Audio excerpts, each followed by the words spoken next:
мушзани маъруфи тоҷик Баҳодур Усмонов чорумин рақобати худро дар бокси касбӣ баргузор кард. Дар доираи мусобиқаи RCC Boxing Promotion ки дар шаҳри Екатеринбурги Федератсияи Россия баргузор шуд, Баҳодур Усмонов дар вазни 61 аз 12 килограмм бо иштирокчии даври ниманиҳоии Гран-при WBO варзишгари рус Дмитрий Хасиев ба ринг баромад.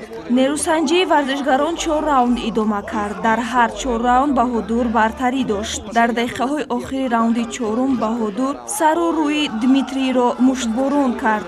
Баҳодур чунон зарба мезад ки Хасиев ҳатто ҷавоб дода наметавонист. Дар охир як мушти обдори Баҳодур Усмонов тавонист як бора ду касро ба замин афтонад.